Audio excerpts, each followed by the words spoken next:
우리 주 예수 그리스도의 아버지께서 그리스도 안에서 하늘에 속한 모든 신령한 복을 우리에게 주시되 곧 창세전에 그리스도 안에서 우리를 택하사 우리로 사랑 안에서 그 앞에 거룩하고 의미 없게 하시려고 그 기쁘신 뜻대로 우리를 예정하사 예수 그리스도로 말미암아 자기의 아들들이 되게 하셨으니 이는 그가 사랑하신 자 안에서 우리에게 거저 주신 바 그의 은혜의 영광을 찬송하게 하는 것이다. 같이 읽습니다. 우리는 그리스도 안에서 그의 은혜의 풍성함을 따라 그의 피로 말미암아 성령복 죄사함을 받느니라. 사도 바울은 3절에서 6절까지 성부 하나님의 어떤 구원에 관한 작전과 예정에 관한 그 상황을 설명을 하고, 그리고 어떻게 우리에게 적용이 되어지는가를 7절부터 설명을 하고 있습니다. 사도는 거기에 대한 해답을 그리스도다라고 제시를 합니다. 예수님은 우리들어 너희가 구원을 받기 위해서는 이러이러한 일들을 해야 된다라고 가르치러 오신 분이 아니십니다. 하나님이신 그분이 육신의 몸을 입고 이 땅에 오셔서 십자가에 죽으심으로 창세전에 택한 하나님의 백성들을 구원해 내신 겁니다. 그분 자체가 우리 하나님의 백성들의 구원의 방법이셨습니다. 자, 그러면은 예수님을 비롯한 수많은 성경 기자들이 우리에게 요구한 하라라는 이 명령은 도대체 다 무엇이냐 말입니다. 가까운 예로 예수님의 산상수훈에도 하라는 말씀이 나옵니다. 그러나 우리는 분명히 알아야 될 사실은 우리 예수님께서 산상수훈을 통해서 우리 믿음의 성도들이 지켜야 할 계명을 풀어 설명해 주셨던 것이지, 이렇게 너희들이 살아감으로 통해서 구원받는다라는 것을 가르치신 것 아닙니다. 예수님으로 말미암아 구원을 얻게 된 자들이 살게 될 천국 백성의 속성과 본질을 산상수훈으로 통해서 우리에게 가르쳐 주셨고, 또한 성경을 통해서 우리에게 말씀해 주셨습니다. 다시 말하면 성경은 우리가 구원을 얻을 수 있는 방법에 대한 설명하는 것이 아닙니다. 우리에게 주어진 구원이 어떻게 어떤 방법으로 오게 되었는가를 친절하게 설명하고 있는 것이 바로 성경 말씀입니다. 그러므로 분명히 우리가 하나님의 자녀라는 어떤 주의를 얻기까지는 많은 것들이 행해져야 하는 겁니다. 그리고 그런 주의를 얻기 위해서 가장 큰 장애가 다름 아닌 죄의 문제입니다. 그 죄의 장벽과 또 죄의 문제가 하나님과 우리를 막고 있습니다. 이 죄의 장벽이 무너져야 하나님과 우리는 화해를 할 수가 있다 그 말입니다. 본래 하나님과 우리는 아름다운 관계 속에서 살게 되었습니다. 그러나 이 땅에 죄가 오므로 통하여서 하나님과 우리의 관계가 삐뚤어져 버렸습니다. 단절되어 버렸습니다. 이것이 바로 죄요 사망이다라는 사실입니다. 그래서 우리가 하나님의 자녀가 되기 위해서 여러 가지 일들이 있었습니다. 하나님과 관계 속에서도 죄란 것이 장막이 되어 버렸습니다.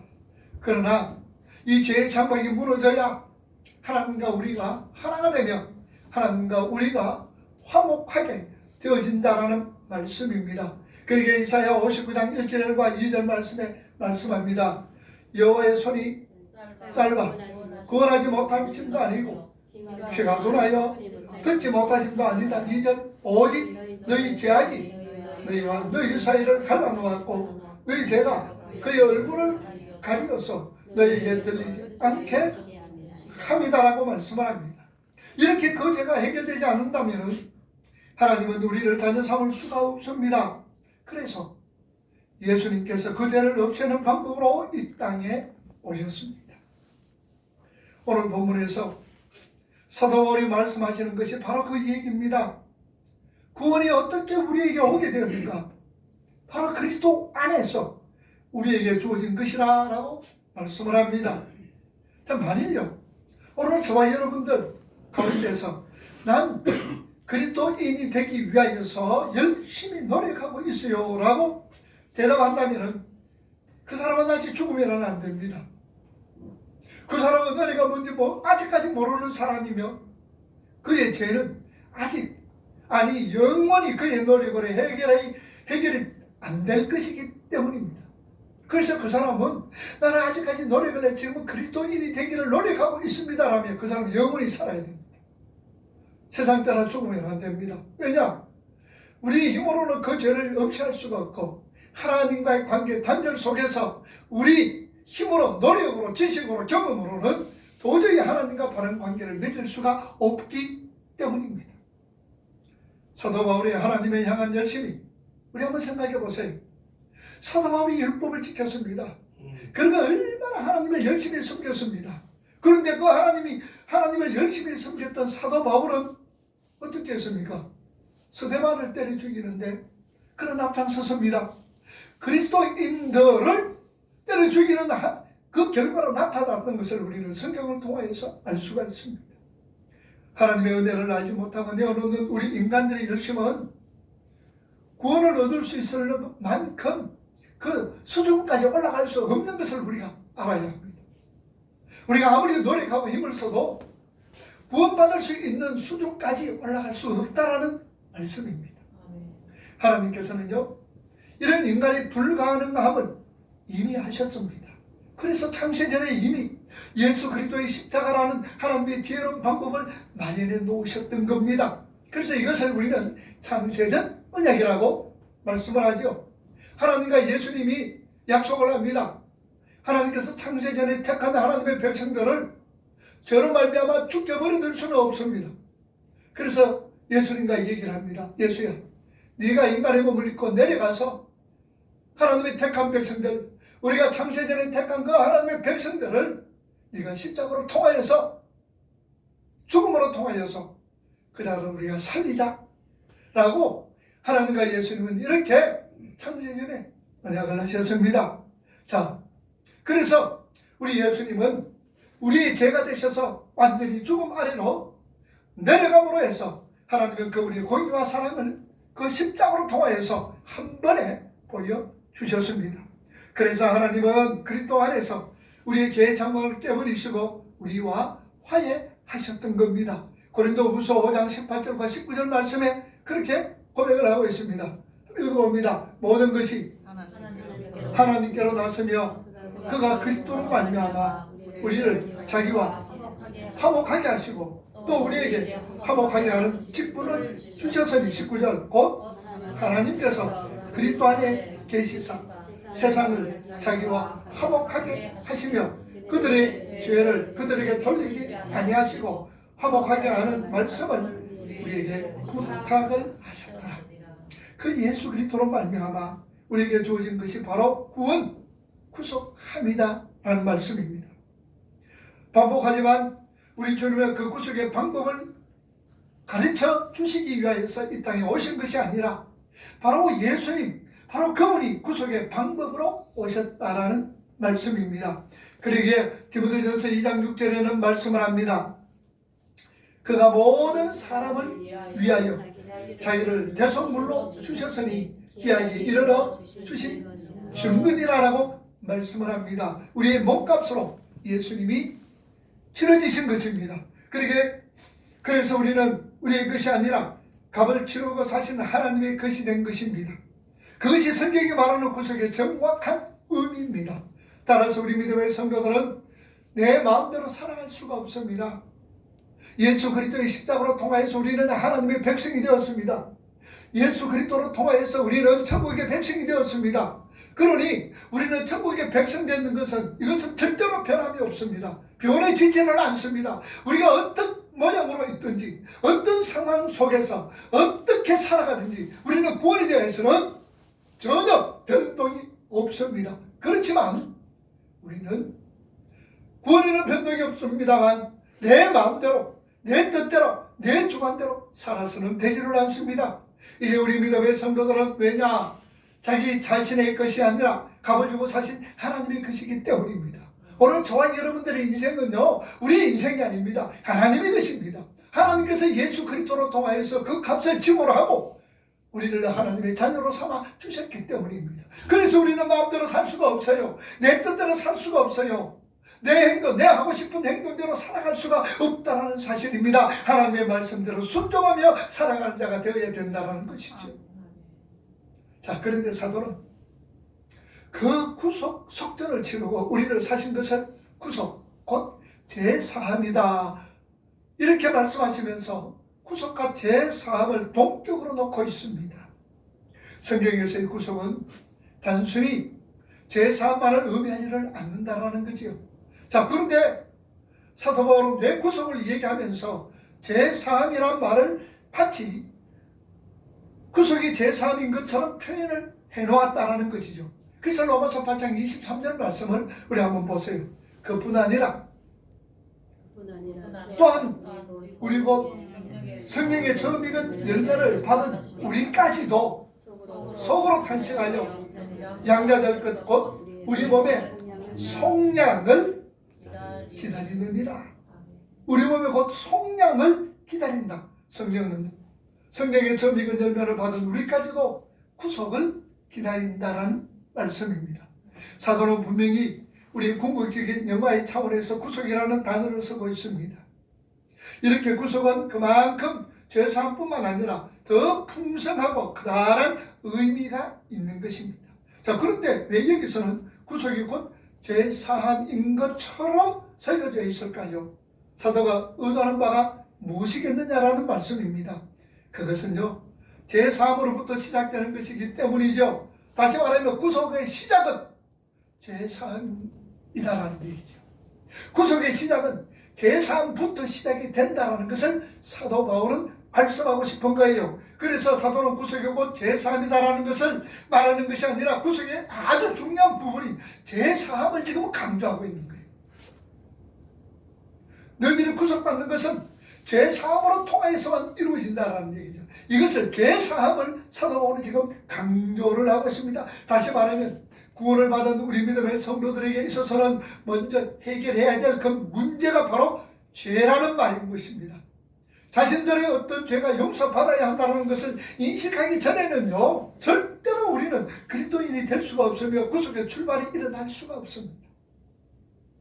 나는 죄인인 것을 깨닫지 못할 때에, 내가 이 죄를 용서받아야 된다는 것을 깨닫지 못할 때는요, 우리는 성도가 될 수가 없습니다. 성도가 되지 못합니다. 그리고 구속의 출발이 일어나지는 않습니다. 사람들은 예수를 믿고 행복해지기를 원하고 살아가는 데 필요한 힘을 믿음으로 통하여서 원하고 있습니다.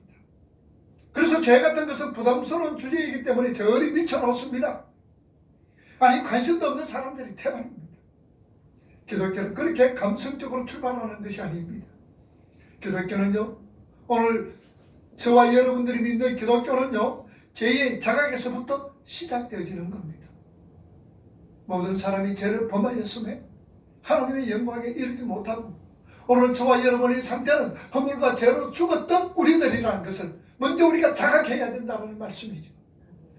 그 자각으로 통하여서 우리는 기독교가 출발이 되어지는 거예요. 자신의 죄 용서를 받아야 한다는 것을 인식하기 전에는 절대로 우리는 그리스도인이 될 수가 없습니다. 그리스도인이 아닙니다. 성도가 아니다라는 사실입니다. 그런 사람은 절대로 하나님께 감사할 수가 없지요. 은혜가 뭔지 모르며 은혜를 또한 갈망하지도 않습니다. 죄에 대한 자각이 없는데 왜 구원이 필요하며, 죄에 대한 두려움이 없는데 왜 하나님의 은혜를 듣느냐, 그 말입니다. 다음 생각해 봅시다. 우리는 무엇으로부터 구원을 받아야 하는 거라고요? 우리가 무엇으로부터 구원을 받아야 합니까? 하나님의 진노입니다. 하나님의 진노로부터 우리는 구원받아야 됩니다. 그 하나님의 진노는 왜 생겼습니까? 우리 죄 때문이죠. 저와 여러분의 죄 때문에 하나님의 진노가 생긴 겁니다. 그런데 그 죄에 대한 인식을 하지 못하고 그 죄의 용서의 필요성을 자각하지 못하는 사람이 구원을 논하는 그것 자체가 어느 도단이다라는 말씀입니다. 전지전능 하나님께서 빛이 있으라, 한마디로 빛이 창조되었고, 우주가 있으라, 한마디로 창조되었는데, 왜 전능하신 하나님께서 우리 죄를 갖다가 죄가 사해져라, 없어져라, 용서받아라 그렇게 하면은 다 용서받을 터인데 왜 이렇게 이런 어떤 방법을 통하여서 당신의 아들 예수 그리스도를 십자가로 통하여서 이 죄 문제를 해결하시려고 그러는가 라는 어떤 의미도 없잖아 들 수 있을 겁니다. 온 우주 만물을 말씀으로 창조하셨던 그 하나님께서 우리 허집사님의 죄가 사하여져라, 우리 최집사님 죄가 사하여져라, 우리 모두의 죄가 사하여져라 그러면 사하여질 터인데 하필이면은 왜 예수 그리스도를 인간의 몸을 입고 이 땅에 보내셔서 그리고 고난당하고 고통당하고 괴롭당하다가 십자가에 이렇게 죽게 하셨는가? 그 방법 아니라도 얼마든지 하나님이 하실 수 있지 않느냐라는 어떤 생각이 들지 않을 수가 없지요. 여러분들 그것은요 하나님의 속성 속에서는요 하나님의 사랑과 공의가 있다는 사실입니다. 그러니 하나님의 이 속성 공의로움이 있기 때문에 하나님의 그 공의로움으로 인하여서 그 죄를 절대로 용서하실 분이 아닙니다. 그래서 하나님은 반드시 죄에 대한 대가를 요구하고 있는 겁니다. 그게 하나님의 공의라는 말씀입니다. 요한일서 1장 5절 말씀 보세요. 우리가 그에게서 듣고 소식은 이것이니 곧 하나님은 빛이시라 그에게는 어둠이 조금도 없으시다는 것이니라. 하나님은요 영원히 의로우시며 거룩하시며 스스로 모순될 수 없는 분이십니다. 그래서 죄값을 반드시 치러야 하는데 그 죄값을 어떻게 예수의 피로 받으신 것입니다. 이 십자가가 바로 하나님의 공의와 하나님의 사랑이 동시에 나타나는 하나님의 지혜이며 인간의 죄가 얼마나 흉악한 것인가를 동시에 보여주는 것이 십자가입니다. 그 처절한 십자가는 바로 죄인들이 달려 죽어야 할 흉터이었습니다.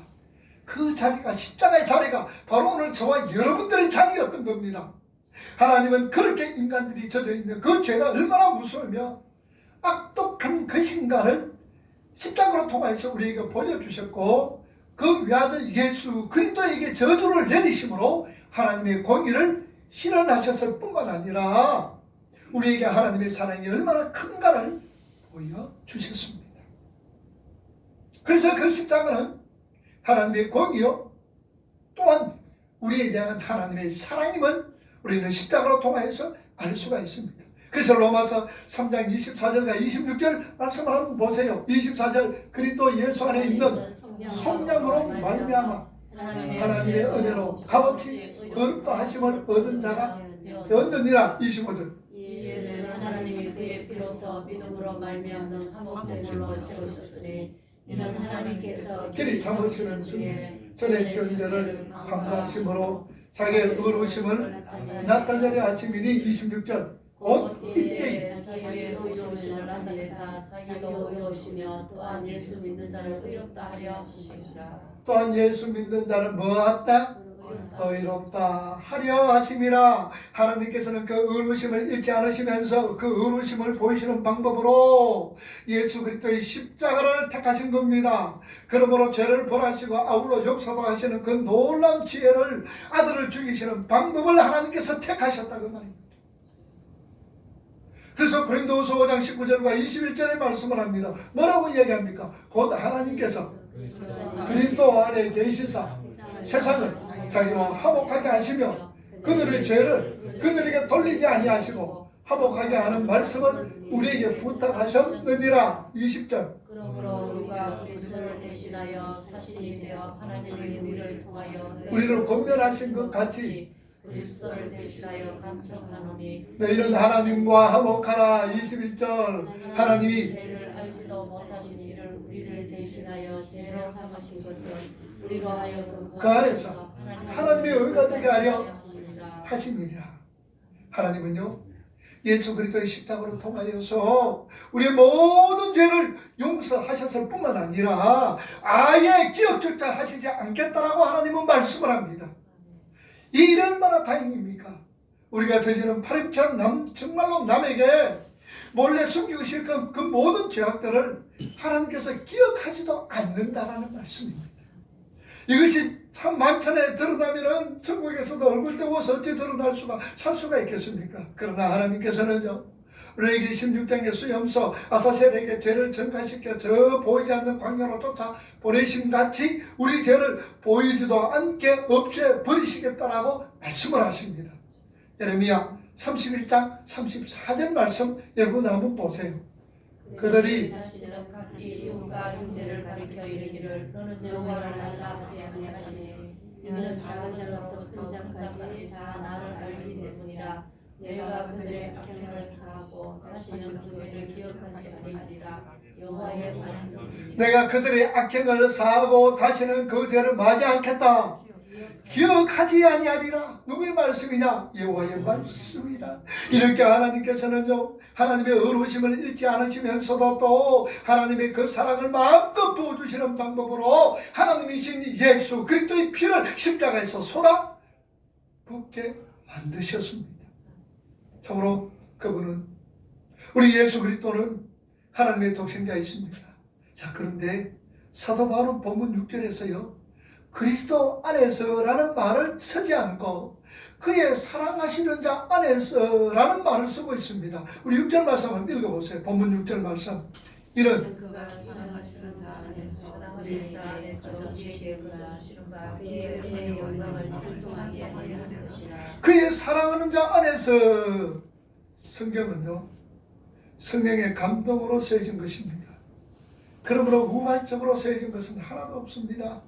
자, 그럼 사도 바울이 그의 사랑하시는 자 안에서라고 표현을 한 의도가 분명히 있을 겁니다. 그 의도가 무엇이겠느냐 그 말입니다.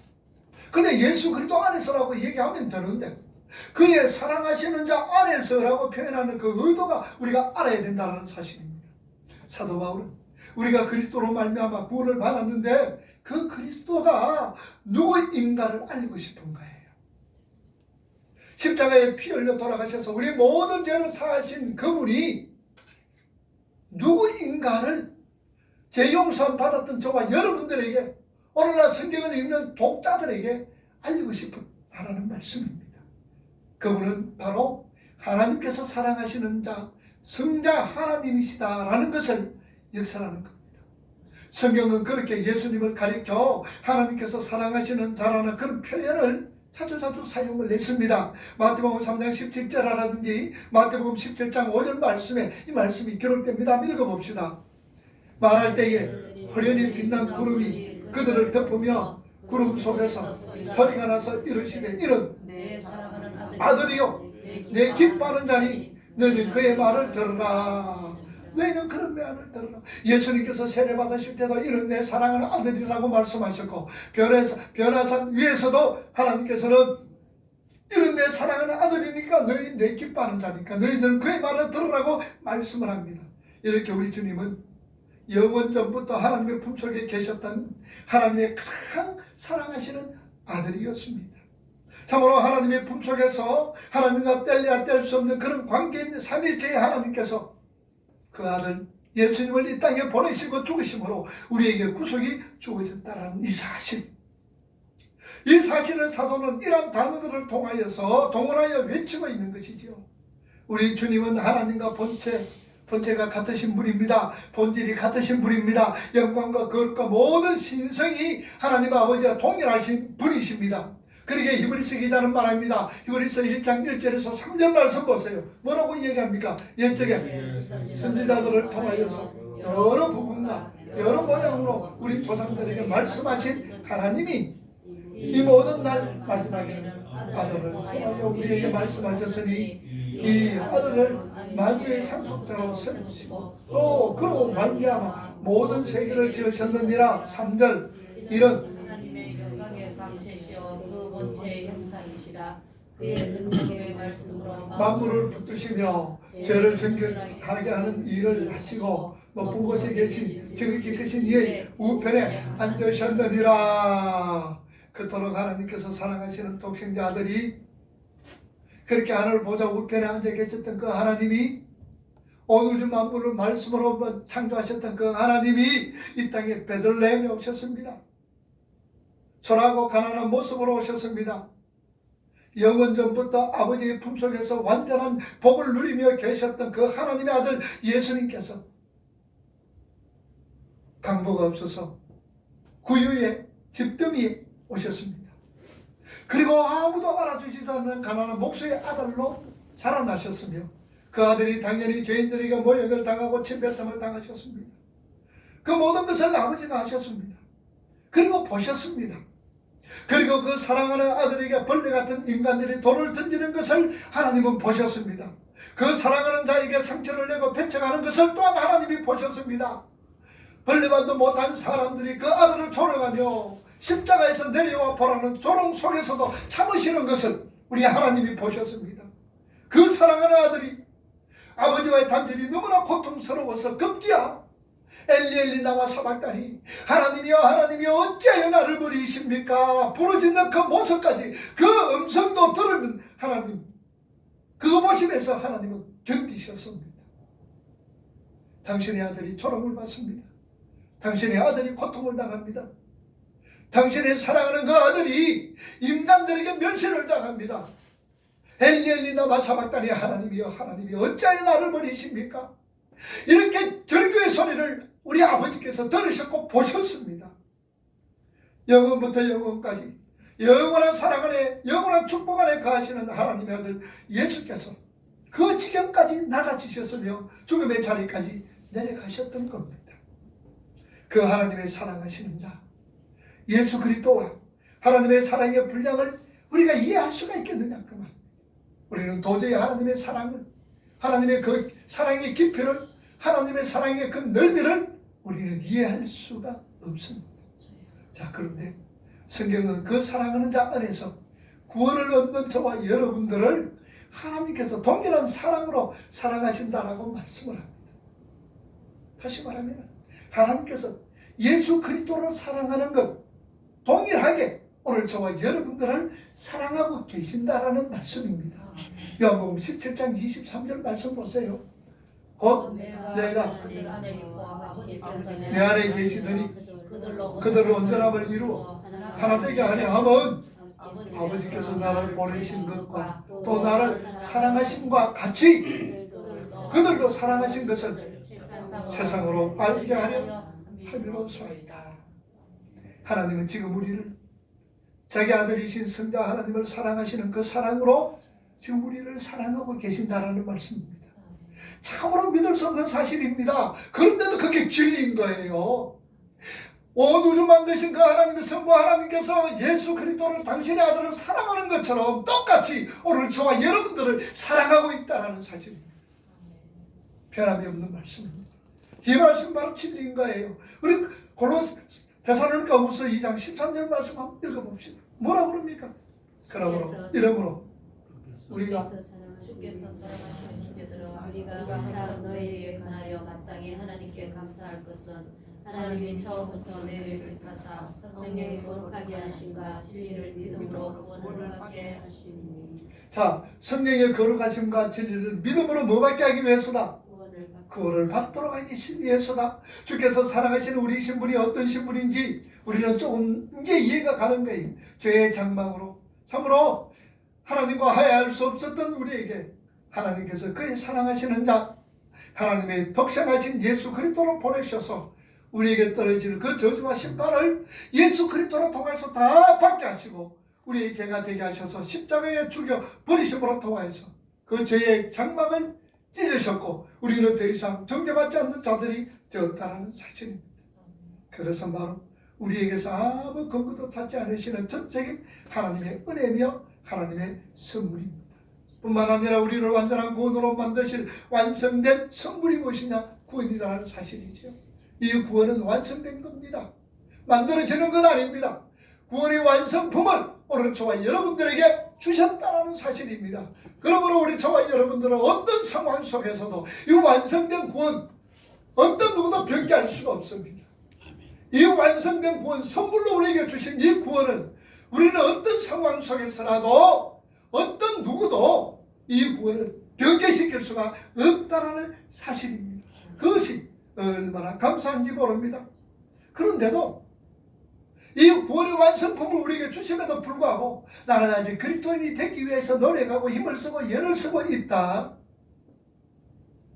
천부당 만부당 소리다라는 사실입니다. 이 말이 무슨 말입니까? 내가 노력하고 힘을 쓰고 애를 써서 하나님께서 우리에게 주시는 구원의 불완전한 것을 내가 완성시킨다라는 말과 똑같다는 얘기입니다.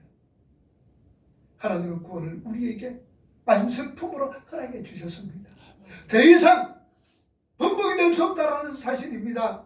그러므로 우리는 열심으로 내가 노력하고 힘을 쓰고 애를 써서 구원을 완성시켜가는 것이 아니라 내가 힘을 쓰고 애를 쓰고 노력하고 하는 것은 무엇이냐? 내가 하나님의 백성으로 지어져감에 있어서는 말씀으로 통하여서 기도로 통하여서 헌신하고 봉사하고 충성함으로 통하여서 우리는 점점 더욱더 하나님이 기뻐하시는 자로서 세워져 간다는 사실입니다. 오직 예수 그리스도를 의지하며 그분이 하신 일만을 이 일 안으로 숨으신 것이 바로 저와 여러분들의 그리스도인입니다.